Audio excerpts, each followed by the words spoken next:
కూడా మనం తీసుకుందాం లైన్లకు. సింగరేణికెళ్ళి సింగరేణికెళ్ళి దాదాపు సింగరేణికెళ్ళి ఈ డెవలప్మెంట్ ఫండ్ ఉంటుందంట. ఏది community development fund, CSR funds అంటారు.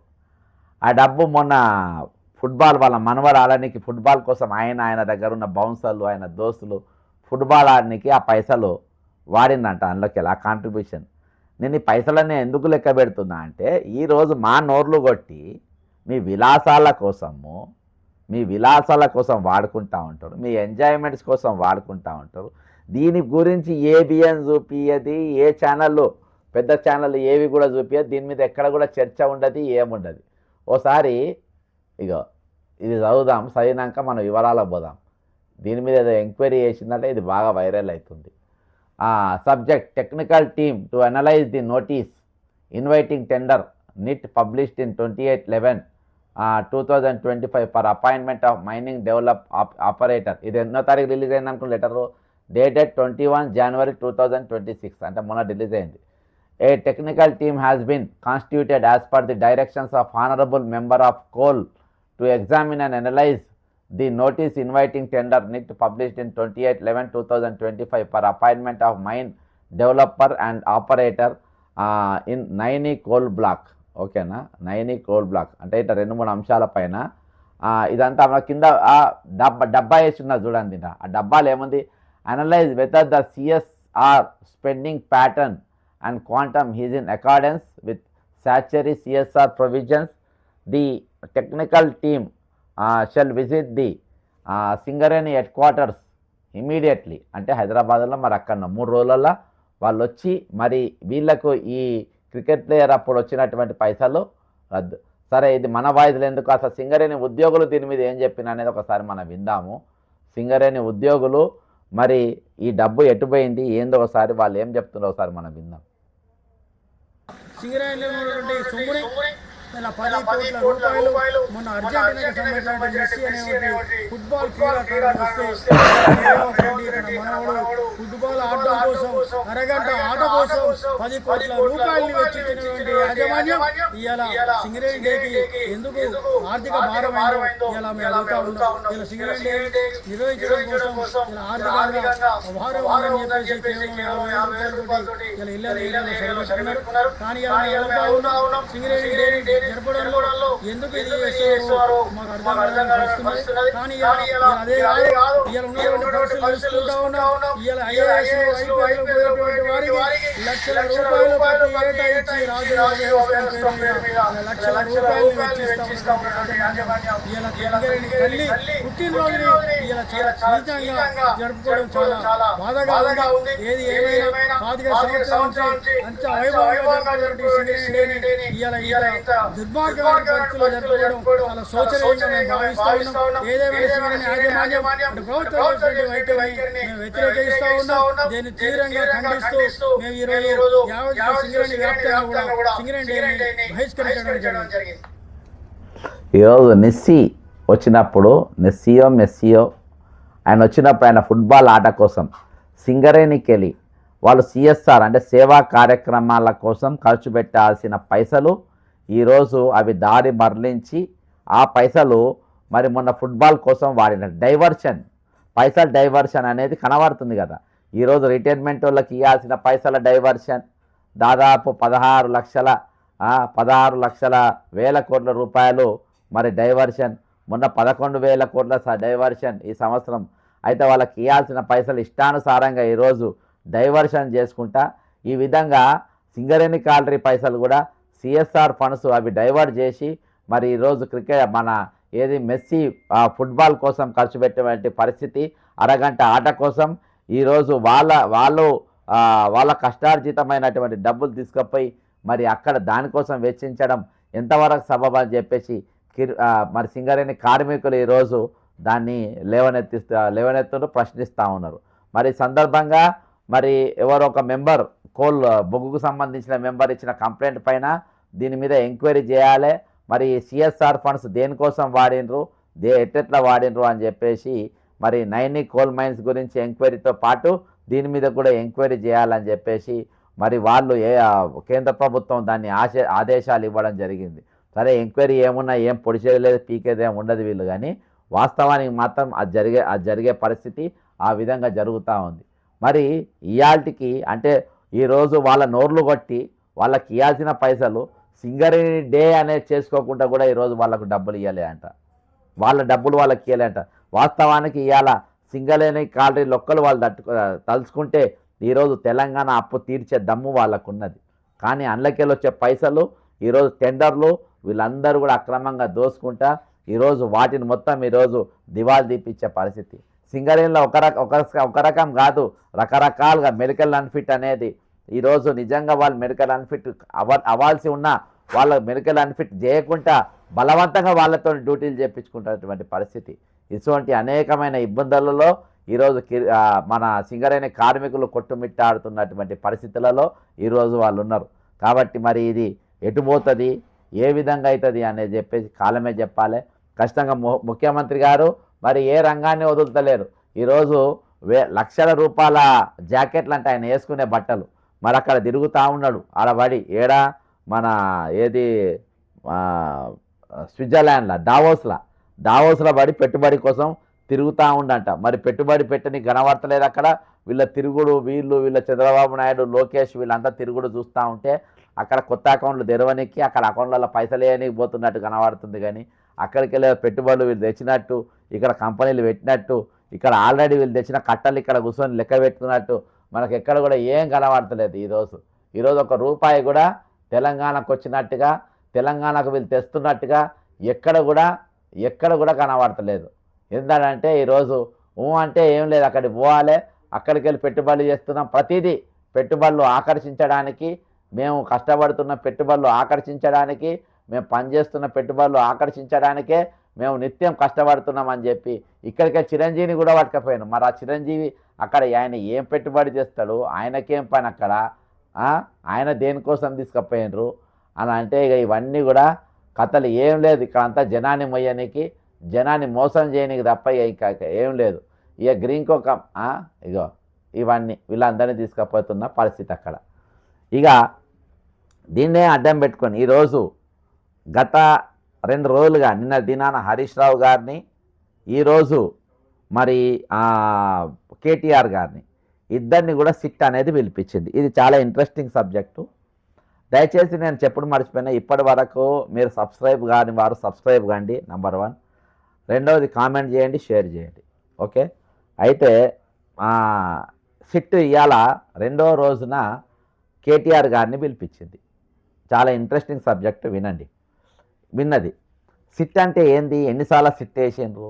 గతంలో 2022 గ్రూప్ 1 పేపర్ లీక్ అయినప్పుడు సిట్ వేసిండ్రు. సివి ఆనంద్ గారు అప్పుడు సిపి ఉండే ఆ పేపర్ లీకేజ్ మీద వేసారు. ఏదో బుడ్డోళ్ళని అరెస్ట్ అయ్యిండ్రు, కానీ అసలు క్వశ్చన్ పేపర్ లీక్ ఏమైందనేది ఆ సిట్ ఇవాళ దాకా తెలియదు. నంబర్ 1. ఇక రేవంత్ రెడ్డి సర్కార్ వచ్చిన తర్వాత ఇక బీఆర్ఎస్ నాయకులను ఇక జైలుకు పంపుడే, కేసీఆర్ గారిని జైలుకు పంపుడే, ఇక వీళ్ళందరూ జైలుకు పోడే అని చెప్పారు. దానికోసం కాళేశ్వరం మీద ఓ కమిషన్ వేసిండ్రు. ఆ కమిషన్ ఒక 6 నెలలు, దాని మీద కోట్ల రూపాయల వాళ్ళ ఖర్చు తప్ప ఈరోజు ప్రభుత్వ ఉద్యోగులను ఒక 5-6 జైలుకు పంపిడు తప్ప అక్కడ ఏం పీకలేకపోయిండ్రు. రేవంత్ రెడ్డి గారు కేసీఆర్ గారిది బొచ్చు కూడా పీకలేకపోయిండ్రు. పచ్చిగా చెప్పానంటే కేసీఆర్ గారిది బొచ్చు కూడా రేవంత్ రెడ్డి పీకలేదు. ఎందుకంటే అది సిండికేట్. ఇక తెలంగాణ నడిచేది సిండికేట్. ఇక నేను ఈ సిండికేట్ కథ కూడా మంచి వివరంగా చెప్తా. ఇలా రిటైర్మెంట్ ఎంప్లాయీస్ అన్ని ఇష్యూలు కూడా వస్తాయి. ఈ సిండికేట్ ముందు మాటగా నేను ఏం చెప్తానంటే, ఈ సిండికేట్ ఏం చేస్తుందంటే అందులో బీఆర్ఎస్ కానీ, బీజేపీ కానీ, కాంగ్రెస్ కానీ, సిపిఐ కానీ, సిపిఎం కానీ, ఎంఐఎం కానీ, మేధావులు కానీ, ప్రశ్నించే గొంతులు కానీ, వివిధ ఛానళ్ళు ఉండేటోళ్ళు కానీ, టీవీలోళ్ళు కానీ, వీళ్ళెవ్వరు కూడా ఈరోజు రిటైర్మెంట్ అయిన వాళ్ళు మన దగ్గర దాదాపు 20,500 మంది రిటైర్ అయ్యారు. వాళ్ళ పైసలు వాళ్ళకి ఇవ్వాలి, ఇగో ఇది వాళ్ళ కుప్ప, వాళ్ళకి ఇవ్వాలని ఎవరు అడగడు. ఎందుకంటే ఈ కుప్ప వాళ్ళకి పోతే రిటైర్మెంట్ వాళ్ళ పైసలు ఓ 15,000 కోట్లు 10,000 కోట్లు వాళ్ళకి ఇస్తే ఈరోజు వాళ్ళకెళ్ళి వీళ్ళకేం లాభం రాదు. అయితే ఈ పైసలన్నీ ఎక్కడికి పోవాలి, దేని గురించి వీళ్ళు మాట్లాడరు. దేని గురించి మాట్లాడతారంటే సిట్టు గురించి మాట్లాడతారు. ఈరోజు సిట్టు గురించి మాట్లాడతారు. అక్కడ అక్కడ మతపరమైన దాని గురించి మాట్లాడతారు, మతాల గురించి మాట్లాడతారు, డ్రెస్సుల గురించి మాట్లాడతారు, బట్టల గురించి మాట్లాడతారు.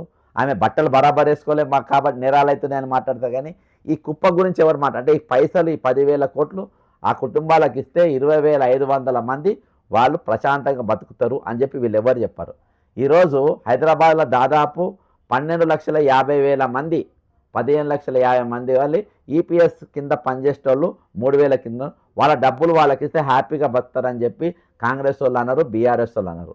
ఎందుకంటే కుప్ప వాళ్ళ మరి కుప్ప ఎక్కడికి పోవాలి, పైసలు ఎక్కడికి పోవాలి, మేయా కృష్ణారావు దగ్గరికి పోవాలి, రావగావ కన్స్ట్రక్షన్ దగ్గరికి పోవాలి, లేకుంటే రిత్విక్ కన్స్ట్రక్షన్స్ సీఎం రమేష్ కంపెనీకి పోవాలి. అక్కడికి పోతే ఏంటంటే వీళ్ళ కమిషన్లు వీళ్ళకి వస్తాయి, వీళ్ళ డబ్బులు వీళ్ళకి వస్తాయి. కాబట్టి వీళ్ళు డబ్బుల గురించి ఎవరి డబ్బులు వాళ్ళకు పోయేటట్టుగా మాట్లాడాడు. నిరుద్యోగులకు 4,000 నిరుద్యోగ భృతి, ఈ పైసలు వాళ్ళకి ఎందుకు ఇస్తలేవు, వాళ్ళ పైసలు వాళ్ళకి అని ఎవరు మాట్లాడు, అసెంబ్లీలో మాట్లాడు, బయట మాట్లాడు. ఎందుకంటే ఈ డబ్బు ముల్లే వాళ్ళకు పోవద్దు. ఈరోజు అప్పు తెచ్చినా ఏది తెచ్చినా ఇది మన సిండికేట్ పంచుకోవాలి, మన సిండికేట్కి ఇవన్నీ రావాలి. ఈ ప్రశ్నించే గొంతులు అనేటోళ్ళకు, ఈ దొంగలకు మనకు పంచుకోవాలి, కానీ వాళ్ళకు మాత్రం ఇవ్వద్దు అని ఈ సిండికేట్ చెప్తుంది. ఇక ఈ సిండికేట్ స్కామ్లు నేను చెప్తాను. ఈ సిండికేట్ మన కోసం ఏమిస్తుందంటే, ఇక కాళేశ్వరంలో కేసీఆర్ను జైలుకు పంపుతారు సిండికేట్ అని అంటది. కాళేశ్వరం కోసం ఒక కమిషన్ వేస్తారు. ఇక కమిషన్ వాడు రోజుకొని పిలిపిస్తారు, వాడిని పిలిపిస్తారు. నేను మొత్తం ప్రూఫ్లతో సహా కమిషన్ వానికి ఇచ్చిన. కమిషన్ వాని మీద కూడా నేను కేసు పెట్టిన. ఆయన పేరు కూడా ఘోష్ కమిషన్కు, పీసీ ఘోష్ కమిషన్కు నేను మొత్తం ఆధారతో సహా ఇచ్చిన. పీసీ కమిషన్ అంటోడు ఏం పీకలే, ఇక్కడ మంచిగా ఎంజాయ్ చేసిండు, పీకిండు. ఆయన మీద నేను కంప్లైంట్ ఇచ్చిన, ఈయన మీద ఇట్లా వ్యవహారం ఉంది, ఇది పైసలు దండుగా, దీని మీద యాక్షన్ తీసుకుంటే యాక్షన్ లేదు, ఏం లేదు. నేను చెప్తున్న బాజాబ్తా కేసీఆర్ది ఈ సిండికేట్ బొచ్చు కూడా పీకలేదు. ఎందుకంటే ఈ సిండికేట్ కాళేశ్వరం అయిపోయింది కదా. నెక్స్ట్ ఈ కార్ రేస్, ఏది కేటీఆర్ ఈ కార్ రేస్ ఎందుకు పెడుతున్నావు కేటీఆర్ గారు అంటే, ప్రపంచంకి వెళ్ళి ఇన్వెస్టర్ను ఆకర్షించనీకి అని చెప్పిండు. సరే ఈ కార్ రేస్ పెట్టిండు. ఈ కార్ కేసులో స్కామ్ అయింది. ఆ ఎఫ్ఐఆర్లో గ్రింకో, ఇప్పుడు ఈ కంపెనీలో ప్రతినిధులు కూర్చున్న చూసినా వీళ్ళంతా కూడా గ్రింకో కంపెనీ వాళ్ళే, వీళ్ళు ఇలా కూర్చున్న స్కామ్లో ఉన్న వాళ్ళే. ఇక్కడ ఢిల్లీలో అక్కడ సెటిల్మెంట్ నడుస్తుంది, అక్కడ ఆ సెటిల్మెంట్లో కూర్చున్నారు. వాళ్ళ సెటిల్మెంట్ అయిపోవచ్చు. గ్రింకో కంపెనీ కేటీఆర్ జైలుకు పోతుండు. ఇక అసెంబ్లీకి ఇప్పుడే వెళ్ళిపోయింది, ఇక లోపలికి ఏసీబీ ఆఫీస్లో పోయిండ్రు. ఫుల్ ప్రశ్నల వర్షాలు కురిపిస్తుండ్రు. ఇక వీళ్ళు చూసినట్టే ఇక ఈ ఛానళ్ళల్లో వేస్తూ ఉంటారు. ఇక మనం అయ్యా కేటీఆర్ జైలుకు పోయిండా, ఇక అయిపోయింది, ఇవాళ జైలుకు పోతుండి ఇవ్వాలని ఇక వేస్తూనే ఉంటారు. కానీ జైలుకు పోరు, ఏం పోరు. ఒకసారి అవుతుంది ఎంక్వైరీ, రెండోసారి అవుతుంది, దీని గురించి ఎవడు మాట్లాడు. ఇవాళ గ్రింకో వాడు వెళ్ళిపోయిండు. ఇక అక్కడ మన దావోస్లో సెటిల్మెంట్ అయిపోతుంది. ఇక ఎవడు మాట్లాడు, కేసు లేదు, ఏం లేదు, కథం, చాప్టర్ క్లోజ్. ఇక నెక్స్ట్ సోమేష్ కుమార్ అక్రమంగా 1,000 కోట్ల రూపాయలు సంపాదించిండు. ఇక ఆయన జైలుకు పంపుడే. అక్కడ మొత్తం ఆయన భూములలో నేను జెండాలు కూడా పాత వచ్చిన. ఈ భూములు జర్నలిస్టులకు ఇవ్వాలని చెప్పేసి నేను జెండాలు పాత వచ్చిన. అక్కడికి పోయి అబ్దుల్లా మీర్పేట దగ్గర ఆ మండల ఏరియాలు అక్కడ ఉన్నాయి, అక్కడ పోయి నేను జెండాలు పాట వచ్చిన పైసలు. ఈ సోమేష్ కుమార్ని ఏం చెప్పలే. ఇక నవీన్ మిట్టల్ ఇక మస్తు 100 కోట్లు సంపాదించి పంజాబ్లో యూనివర్సిటీ పెట్టిండు, మొత్తం భూములు ఫామ్ చేసిండు. చలో ఇక నెక్స్ట్ ఆయన జైలుకే అన్నారు. సెటిల్మెంట్ అయింది, ఏం కాలే. ఇక సెక్రటరియట్ నిర్మాణం కోసం దాదాపు 300 కోట్ల కాంపోనెంట్స్ జయేష్ రంజన్ ఐటీ మినిస్టర్గా ఉన్నాడు. డెక్కన్ క్రానికల్లో చాలా పెద్ద ఆర్టికల్ వచ్చింది, నేనే పిటిషనరు. అక్కడ కూడా ఏం కాలే, ఆయన ఏం ముట్టుకోలే. అమ్మాయి కుమార్ను ఈడీ వాళ్ళు తీసుకొచ్చిండ్రు. రంగారెడ్డి జిల్లాల లక్షల కోట్ల భూముల విలువైన భూములు ఈరోజు దారాదత్తం చేసిండ్రు. వీళ్ళకి ఆయన నవీన్ మిత్తల్ కలిసి అని ఈడీ ఎంక్వైరీ చేసిండ్రు. మళ్ళీ పోస్టింగ్ ఇచ్చిండ్రు. అమ్మాయి కుమార్ గారు హ్యాపీగా డ్యూటీ చేసిండ్రు. ఏం పీకలే, కార్ రేసులో ఏం పీకలే, నీకు కాళేశ్వరంలో ఏం పీకలే, సోమేష్ కుమార్ గారు ఏం పీకలే, సెక్రటరియట్ల కొనుగోళ్ల స్కామ్లలో ఏం పీకలే, మిషన్ భగీరథ ఏం పీకలే, మిషన్ కాకతీయాలు ఏం పీకలే, ధరణిలో ఏం పీకలే. ఇక టెలిఫోన్ ట్యాపింగ్లో పీకుతారంట. ఇక టెలిఫోన్ ట్యాపింగ్లో మేము పీకుతాం. ఇక టెలిఫోన్ ట్యాపింగ్లో ఇక పీకపోతున్నాము. ఇక వీళ్ళందరినీ రప్పిస్తున్నాము. నిన్న కేటీఆర్ అయింది, ఇవాళ ఏంది పాపం అన్ని పార్టీల కార్యకర్తలు గొర్రెల అసంటి వాళ్ళు. అబ్బా విశ్వాసం ఎక్కువ ఉంటుంది. నేను కూడా గొర్రెలకనే పనిచేసిన, అర్థమైందా. నేను కూడా ఎందుకంటే మాకు విశ్వాసం ఎక్కువ ఉంటుంది కార్యకర్త అనేటువంటి. అన్ని పార్టీల కార్యకర్తలు ఒకటే కుటుంబము, అన్ని పార్టీల కార్యకర్తలు ఒకటే మనోభావాలు ఉంటాయి. అన్ని పార్టీలో ఉన్న కార్యకర్తలు వాళ్ళ పార్టీ నాయకత్వాన్ని కాపాడుకోవడానికి, పార్టీ సిద్ధాంతాలను కాపాడుకోవడానికి వాటి ప్రాణాలు పణంగా పెడతారు.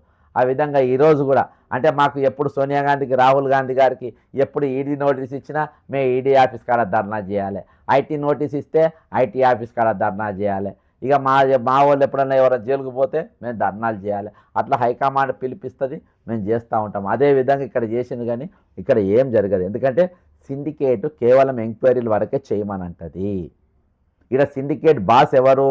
ఇప్పుడు ఎవరైతే ఈపీఎస్ పైసలు ఇవ్వకుండా ఆపినరో నరేంద్ర మోడీ గారు, ఈపీఎస్ మన ఏది సిండికేట్కు సెంట్రల్ బాస్. మరి స్టేట్ సిండికేట్కి ఇన్ఛార్జ్ ఎవరు? నారా చంద్రబాబు నాయుడు గారు, ఆంధ్రప్రదేశ్ ముఖ్యమంత్రి గారు ఇక్కడ సిండికేట్ ఇన్ఛార్జి. అందుకనే ఈరోజు బాలకృష్ణ గారి అల్లుడు ఆ బలం చూసుకొని 118 కోట్ల కరెంటు బిల్లు ఎగ్గొట్టే ప్రయత్నం చేసిండు. 118 crores కరెంటు బిల్లు తెలంగాణకు ఎగ్గొట్టే ప్రయత్నం చేసిండు, ఎగ్గొట్టిండు. హైకోర్టు పైసలు కట్టు, మర్యాదకు పైసలు కట్టు అని చెప్పి, సగం పైసలు ముందు కట్టు, సగం పైసలు తర్వాత కట్టు అని చెప్పి హైకోర్టు రూలింగ్ ఇచ్చింది. కాబట్టి 54 కోట్లు కట్టుమని అన్నది మనం సోషల్ మీడియాలో చూస్తున్నాము. ఈరోజు దమ్మున్న ఛానళ్ళు, సిక్స్ ప్యాక్స్ ఛానళ్ళు, హాఫ్ ప్యాక్ ఛానళ్ళు ఏ ఛానల్లో కూడా వస్తలేవు. నెక్స్ట్ ఈ రిటైర్మెంట్ పైసలు, ఈ సమస్యలు అయిపోయాక నా పని ఈ మీడియా సంగతి చెప్పుడే. అర్థమైందా? వీళ్ళ సంగతి మామూలుగా చెప్పుడు కాదు, వీళ్ళది బెల్ట్ దెబ్బలు పడాలి, వీళ్ళకు బెల్ట్ దెబ్బలు పడాలి. ఇక సిటీలో కూడా ఇప్పుడు జరిగే దాంట్లో కూడా హరీష్ రావు కానీ వీళ్ళకి కానీ ఎవ్వరు కూడా ఏం కాదు. వాళ్ళందరూ కూడా చాలా హ్యాపీగా ఉంటారు, వాళ్ళు చాలా బ్రహ్మాండంగా ఉంటారు, బయటికి వస్తారు. మీరు ఏం టెన్షన్ పడద్దు. ఈరోజు ఏం టెన్షన్ పడే అవసరం లే. వాళ్ళంతా సిండికేటు, వాళ్ళందరూ కూడా ఈరోజు ఈ పైసలు ఇవ్వని పోకుండా మీరు చూడమని అంటుంది సిండికేటు. ఈ అన్ని పార్టీల సిండికేటు ఈ పైసలు రిటైర్మెంట్లో పోవద్దు, నిరుద్యోగులు పోవద్దు, ఉద్యోగాలు పెంచద్దు, ఈరోజు అప్పు వీలైనంత పట్టుకరండి. ఈరోజు అకౌంట్లు ఉన్నోళ్ళు దావోస్కి పోతారు. ఎందుకు అనుకుంటున్నావు? అకౌంట్ లేని వాళ్ళు అకౌంట్లు తెరవనికి పోతారు, అకౌంట్ ఉన్న వాళ్ళు పైసలు జమ చేయడానికి పోతారు. ఎక్కడికి వెళ్ళి పైసలు వస్తాయి? ఇక్కడ మన పేర్ల మీద డైవర్షన్ అయ్యి దోపిడీ చేసిన డబ్బండ తీసుకుపోయి దాచిపెట్టడానికి. ఎన్నేళ్ళు దాచిపెడతారు? చాలామంది దాచిపెట్టినారు, దాచి చచ్చిపోయినారు. ఆ పైసలు అన్ననే మురిగిపోయినాయి. ఈరోజు దేశం కానీ రాష్ట్రం కానీ ఈరోజు ఆర్థికంగా వెనుకబడడానికి కారణం ఏంటంటే పైసలు అన్నే మురిగిపోతాయి. వీనికి అవసరం లేనికంటే ఎక్కువ పైసలు సంపాదిస్తారు, తీసుకుపోయి స్విస్ బ్యాంకులలో పెడతారు. వీడు చచ్చిపోతాడు, ఆ పైసలు ఎవరు తినడు. అవి అన్నీ ఉంటే వాళ్ళకి అవసరమే ఉండేది తెచ్చుకోనికి. అట్నే ఉండి ఉన్నాయని చెప్పి సంతోషపడి అవి అట్నే పోతే లాస్ట్కు స్విస్ బ్యాంకులో ఉన్న ఒక్క పైసా కూడా మళ్ళీ ఇవ్వాలి దాకా ఇండియాకు వచ్చిన పాపాన పోలేదు. ఒక్క పైసా కూడా ఈరోజు ఎవరు వాడుకోలేదు. అవి అక్కడనే ఉన్నాయి. పోయిన పొలాల్లో ఎంత పెరిగింది, ఎంత వడ్డీపడ్డదని చూస్తుంది. ఎన్ని పైసలు మన భారతదేశంకి వెళ్ళి, మన తెలంగాణకి వెళ్ళి, మన తెలుగు రాష్ట్రాలకు వెళ్ళి ఈరోజు దేశం దాటిపోతాయో అంత ఆకలి పెరుగుతూ ఉంటుంది, అంత పేదరికం పెరుగుతూ ఉంటుంది, అంత నిరుద్యోగం పెరుగుతూ ఉంటుంది. అటువంటి పరిస్థితి ఈరోజు తెలంగాణ ఏర్పడడానికి తెలంగాణ ఉన్నది ప్రధానమైన కారణం. ఈరోజు ఎంత దౌర్భాగ్యం. ఒక 2000 రూపాయలతో కుటుంబం బతుకుమని అంటుంది, ఒక 1000 రూపాయలతో కుటుంబం బతుకుమంటా ఉంది, ఒక 600 రూపాయలతో కుటుంబాలు బతుకుతూ ఉన్నాయి. ఈరోజు లైవ్లో ఉన్నవారు మీరు చూసినటువంటి ఒక విచిత్రమైన సంఘటన ఇది, ఒక విచిత్రమైన సంఘటన. ఆయన చెప్తా ఉంటే అందుకే నేను ఏం మాట్లాడలేకపోయినా, ఆయన చెప్తా ఉంటే నేను మౌనంగా ఉంటా, అన్ని వింటా ఉన్నా. ఈరోజు సిట్టి దానిలో కూడా ఏం పీకేది ఉండదు.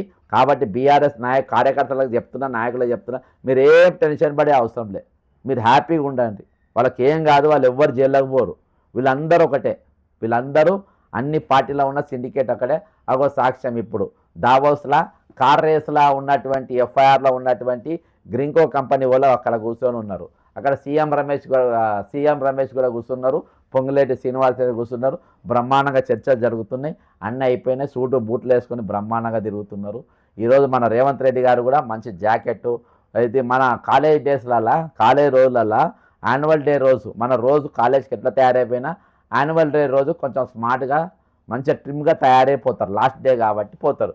అలా కొంతమంది తయారై వస్తారు, కొంతమంది లంపెన్గాను తయారై వస్తారు. ఏది వానికి ఉన్న జాకెట్టు, వానికి ఉన్న హాఫ్ కోటు, వానికి ఉన్న ఇక రకరకాలుగా వానికి చెవుల కమ్మలు అవి ఇవి అన్నేసుకో.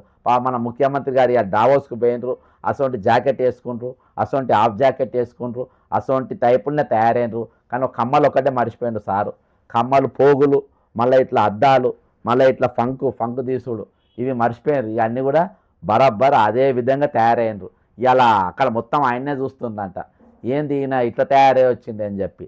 అంటే ఈరోజు ఒక 4 కోట్ల మందిని, మన ఆత్మగౌరవాన్ని, మన సంస్కృతిని ఈరోజు ప్రతిబింబించే విధంగా ముఖ్యమంత్రి గారు ఉండాలి.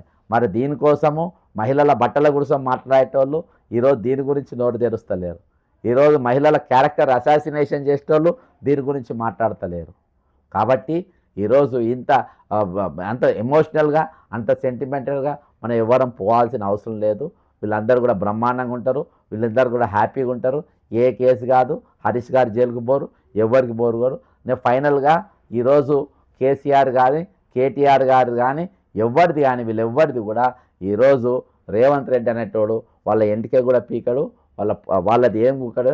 ఎందుకంటే ఇదంతా సిండికేటు, వీళ్ళందరూ కూడా పని చేసుకుంటారు, వీళ్ళందరూ కూడా కలిసి దోపుడు సొమ్మును వాడుకునేటోళ్ళు, పంచుకునేటోళ్ళు. ఇది పరిస్థితి. ఈరోజు ఒక 4 అంశాలపైన తీసుకున్నాం.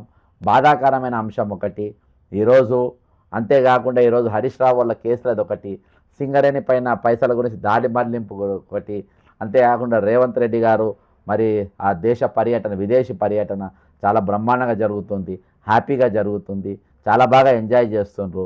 ఈరోజు వాళ్ళకున్న ఈ పాస్బుక్లు చూసుకుందే మళ్ళీ చూసుకుంటున్నారు. కాబట్టి ఇన్ని కార్యక్రమాల మధ్యలో ఈరోజు జరుగుతుంది. ఇది ఈరోజు లైవ్. ఖచ్చితంగా ఈరోజు ప్రతి అంశం పైన చర్చ జరపండి, ఆలోచన చేయండి. మన యుద్ధం మనం చేసుకోవాలి. సరికొత్త ఉద్యమానికి మన అందరం సన్నద్ధం కావాల్సిన అవసరం ఉంది. ఈ రాష్ట్రాన్ని కాపాడుకోవాలి, దేశాన్ని కాపాడుకోవాలి. రాష్ట్రం అంటే తెలంగాణ సరిహద్దులతో కూడి కాదు ఇది మన మనోభావాలతో కూడినటువంటిది ఇది. కాబట్టి మనము ఈ సరిహద్దులే కాదు, ఇది మన విశాలమైన ఆలోచనతో మన సంస్కృతిని కానీ ఏదైనా మాట్లాడుకోవాలంటే ఫస్ట్ మన ప్రాణంతో ఉండాలి, మనం బతకాలి. దానికోసం మనకు వైద్యం అవసరం, భోజనం అవసరం, మనకు మామూలుగా నిత్యావసర వస్తువులు అనేది అవసరం.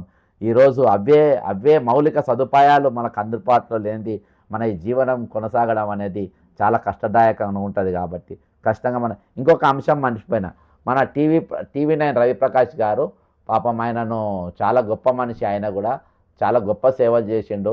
ఈరోజు ఆయనకి ఏమైందంటే ఆయనకు ఈడీ పనిష్మెంట్ వేసింది. ఏం పనిష్మెంట్ వేసిందంటే అది కూడా నేను మీకు చూపెడతా.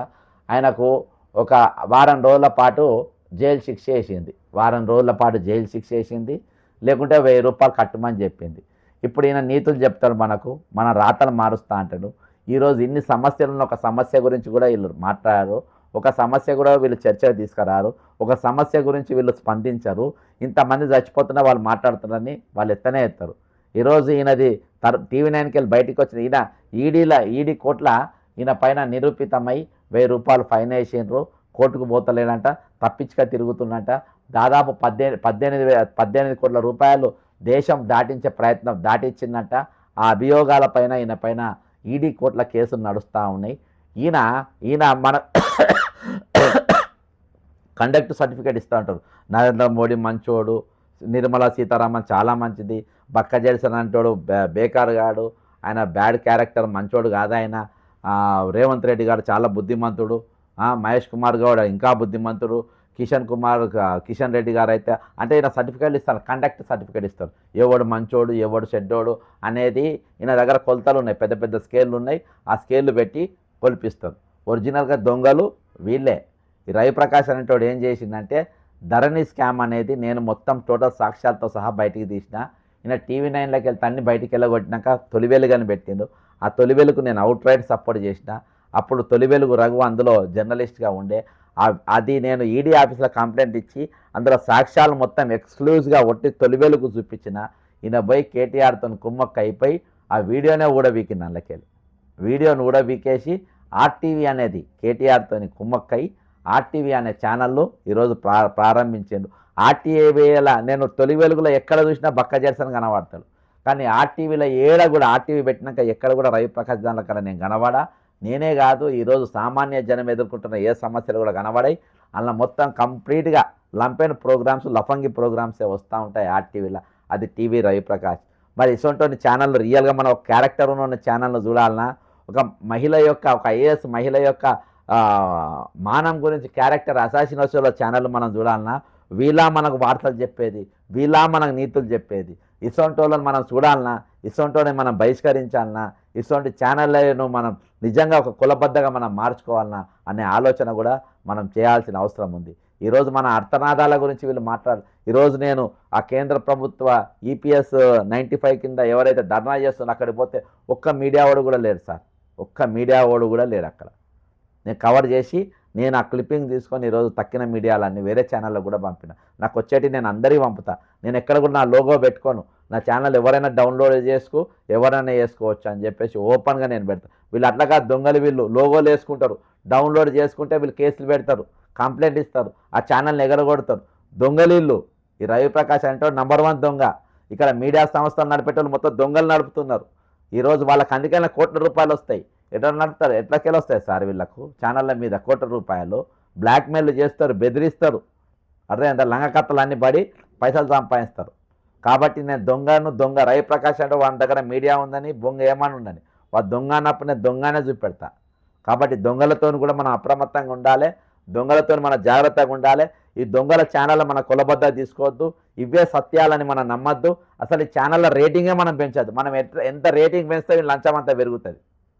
ఈ దొంగల ఛానల్ మనం ఎంత చూస్తే వీళ్ళ రేటింగ్ అంతా పెరుగుతుంది, ఎంత రేటింగ్ పెడుతుందో వీళ్ళ లంచం అంతా పెరుగుతుంది. కాబట్టి ఇవి అందరితో మనం అప్రమత్తంగా ఉండాలి. మనం ఈరోజు స్వేచ్ఛగా